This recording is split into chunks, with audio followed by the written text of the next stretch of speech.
ఓం సాయిరామ్ శ్రీమాత్రే నమః. అమ్మ బిడ్డలందరికీ నమస్కారం ఫ్రెండ్స్. ఎలా ఉన్నారండి? ఏం చేస్తున్నారు? అందరూ బాగున్నారు కదా?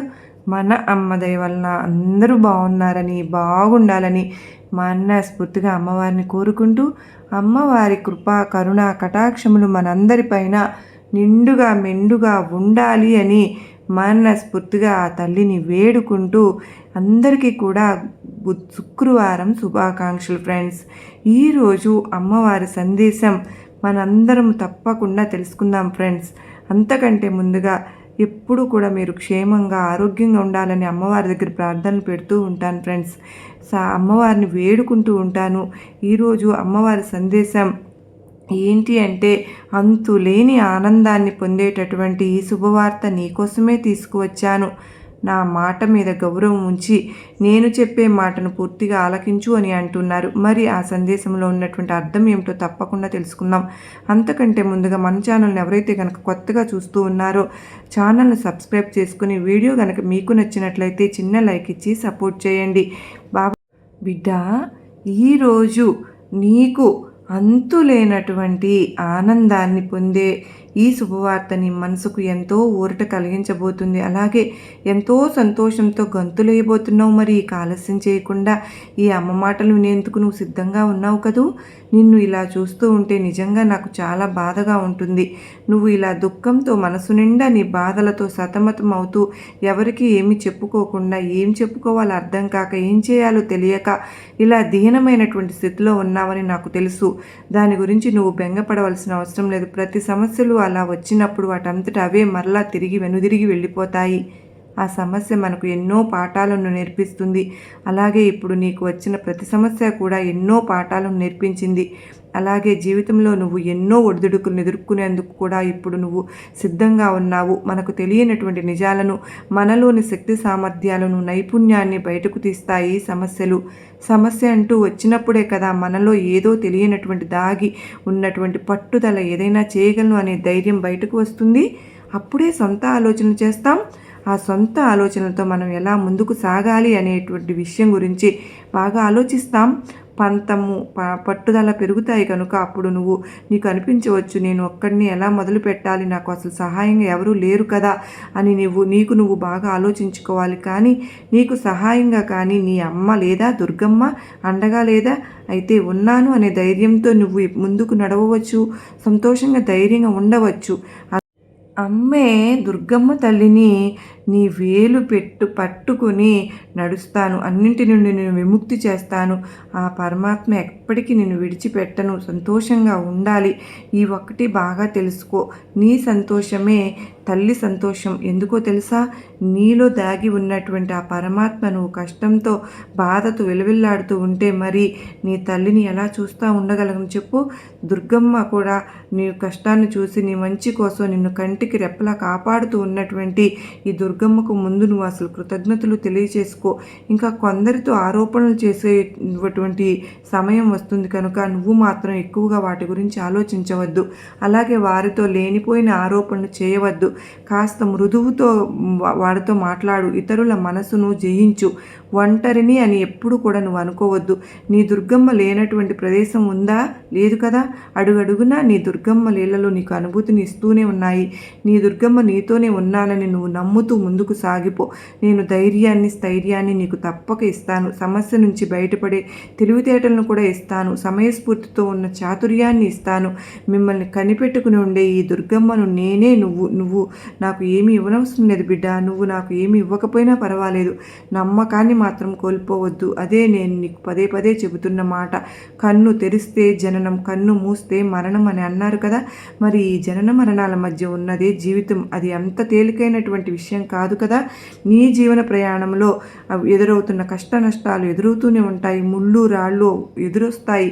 కొందరు వ్యక్తులు రాక్షసుల్లాగా ప్రవర్తిస్తూ ఉంటారు కూడా. ఆటుపోట్ల సమస్యలు వస్తూ ఉంటాయి. అంత మాత్రం చేత నీ జీవితం నుండి నువ్వు పారిపోలేవు కదా. ఎంతటి ఆపద సమయంలో అయినా సరే నా బిడ్డలు మాత్రం నన్ను స్మరించుకుంటూ ఉంటే అంతే చాలు. వారికి అండగా నేను నిలబడతాను. నమ్మిన వారి పట్ల అండగా నిలుస్తాను. కొండంత ధైర్యాన్ని ఇస్తాను. కష్టాల నుంచి గట్టెక్కిస్తాను. నిశ్చింతగా ఉండు, నేను ఉన్నాను. నీకు ఉన్నటువంటి పరిస్థితులను తప్పకుండా చక్కబెడతాను. నీకు చక్కని జీవితం కోసం నువ్వు ఎదురు చూస్తున్నటువంటి ఉద్యోగం తప్పకుండా వస్తుంది. చివరికి నువ్వు సంతోషంగా ఉంటావు బిడ్డ. నీ తల్లిని నిరంతరము కూడా గుర్తు చేసుకుంటూ ఉండు. ప్రతి పని నీ దుర్గమ్మకు చెప్పి చెయ్యి. నీ దుర్గమ్మ ఆశీర్వాదం ఉంటే తప్పకుండా ఎంత పెద్ద పని అయినా సరే, పెద్ద సంకల్పం అయినా సరే తప్పక సిద్ధిస్తుంది. సమయం గడిచిపోతున్న కొద్దీ ఆందోళన ఎక్కువ అవుతుంది కదూ. ఏమీ భయపడకు తల్లి. కంగారు చెందవలసిన పని లేదు, అంతకంటే లేదు. సమయానికి నీకు అన్నీ అందేలా నేను నీ దుర్గమ్మను చెబుతున్నానుగా, చూస్తాను అని ప్రశాంతంగా ఉండు. కేవలం నా మాటలు వినే ముందు నన్ను అనుమానించకుండా నమ్మకంతో విను. ప్రతి మాట కూడా నీ జీవితానికి ఎంతో అవసరమైన మాటలే కదా నీ తల్లి దుర్గమ్మ చెప్తుంది. ఆజ్ఞ లేకుండా నువ్వు నా మందిర దర్శనానికి కూడా రాలేవు, నా ఆలయానికి. నా మాటగా నువ్వు గుర్తుంచుకో. కనుక నా ఆజ్ఞ మేరకు నిన్ను నా దర్శనానికి ఇష్టపూర్వకంగా పిలిపించుకున్నాను. అది కూడా కేవలం నువ్వు కోరుకున్నటువంటి ఉద్యోగంతో. అలాగే ఆ ఉద్యోగ పత్రాలతో కొంత ఆలస్యం అవుతుందని చింతిస్తూ ఉన్నావు కదూ. ఆ ఇబ్బందులను కూడా త్వరగా గుర్తించి వాటి గురించి తగినటువంటి పరిష్కారం నేను కనుక్కున్నాను. దాని ద్వారా నీకు గొప్ప సూచన తెలియజేయబోతున్నాను. తరువాత విజయం నీదే. కాస్త ఓపికతో వేచి ఉన్నందువలన నీకు చాలా ధన్యవాదాలు. ఎందుకంటే నాపై భారం వేసి నేను ఓపికగా ఉండమని చెప్పిన ప్రతిసారి కూడా నీ మనసును నువ్వే ధైర్యపరుచుకుంటూ ప్రతిరోజు కూడా ఎదురు చూస్తూ ఉన్నావు. చూడు తల్లి, నీ ఎదురు చూపులు ఈరోజు తప్పకుండా ఫలించాయి. ఇక నుండి నీలో ఉన్న నిరాశ అంతా కూడా బయటకు వెళ్ళిపోతుంది. క్షణకాలంలో కూడా ఏదైనా జరగవచ్చు తెలుసా. ఈ దుర్గమ్మ చేసే అద్భుతం ఎవరికి అంతుపట్టరానిది. కనుక నీకున్న పరిస్థితిని ఇప్పుడు చూసి బాధపడవలసిన పని లేదు.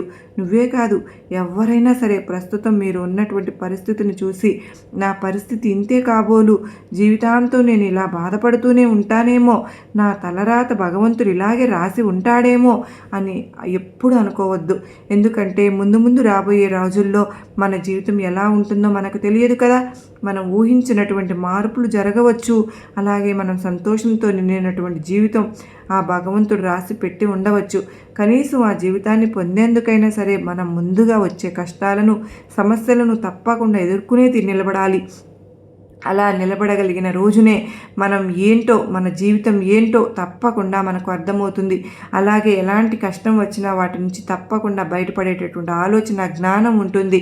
ఎన్నో సవాళ్లతో కూడినటువంటి ఈ జీవితాన్ని అడుగడుగున ఏవో ఒక సమస్యలు కానీ, లేదంటే ముళ్ళు లాంటి రాక్షసుల్లాగా ప్రవర్తించేటువంటి ప్రవర్తనతో ఉండేవారు కానీ మనకు ఎదురవుతూనే ఉంటారు.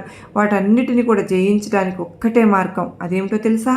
నువ్వు దుర్గమ్మ పాదాలను, దుర్గమ్మ నామస్మరణ చేసి ఉంటే గనక, చేస్తూ ఉంటే ఎంతటి కష్టమైనా సరే నీకు నీ దుర్గమ్మ ఆపద సమయంలో నీకు ఏదో ఒక విధంగా తప్పకుండా నిన్ను రక్షించుకునే తీరుతాను తల్లి. అలా నన్ను నమ్మిన వాళ్ళు నన్ను ఎక్కడ ఉండి పిలిచినా సరే ఈ దుర్గమ్మ తప్పకుండా పలుకుతాను. ఆర్తితో అడిగితే నేను అసలు ఇవ్వనిదంటూ ఏదైనా ఉంటుందా? ఏది ఉండదు. అది నా బిడ్డలకు ప్రత్యేకించి మరి నేను చెప్పనవసరం లేదేమో, అది వారికి పూర్తిగా అవగతం అవుతుంది. అసలు నీకోసం నువ్వు కోరుకోవాలే కానీ, నాపై నమ్మకాన్ని దృఢంగా ఉంచాలే కానీ, ఎప్పటికీ నాకు నీ గుండెల్లోనే స్థానం ఏర్పాటు చేసుకుని ఉంటాను తెలుసా. ఇక నువ్వు చింతించవద్దు తల్లి. నీ ఎదురు చూపులు ఫలించాయి. నీ ఉద్యోగరీత్యా నువ్వు ఎంతగా ఆశగా ఎదురు చూస్తున్నటువంటి ఆ ఉద్యోగమే నువ్వు కలలు కన్నటువంటి రోజులతో ఆనందంగా నిండి ఉండేటటువంటి జీవితాన్ని నీ దుర్గమ్మ నీకు అనుగ్రహించబోతున్నాను. ఈ శుక్రవారం రోజున నీ కుటుంబంతో ప్రతి ఒక్కరికి కూడా నీ మీద ఉన్నటువంటి గౌరవం, ప్రేమ ఇంకా వృద్ధి చెందుతాయి. నీకు కూడా వారిని అంతే ప్రేమతో, గౌరవంగా వారిని ఎప్పుడు కూడా సమభావంతో చూస్తూ ఉండు. ఇంకా మరొక విషయం చెప్పనా, నువ్వు ఎంత స్థాయిలో ఉన్నా సరే నీలో మాత్రం అహంకారం అనేది ఎప్పటికీ కూడా చోటు చేసుకోకుండా ఉంచుకో. అలాగే నీ తల్లిదండ్రులపై అనలేనటువంటి గౌరవాన్ని, ప్రేమను ఎప్పటిలాగానే చూపిస్తూ ఈ ఒక్కటి చేస్తే చాలు తల్లి. నీ తల్లిదండ్రులు సంతోషంగా ఉంటే నేను కూడా సంతోషంగా ఉన్నట్లే.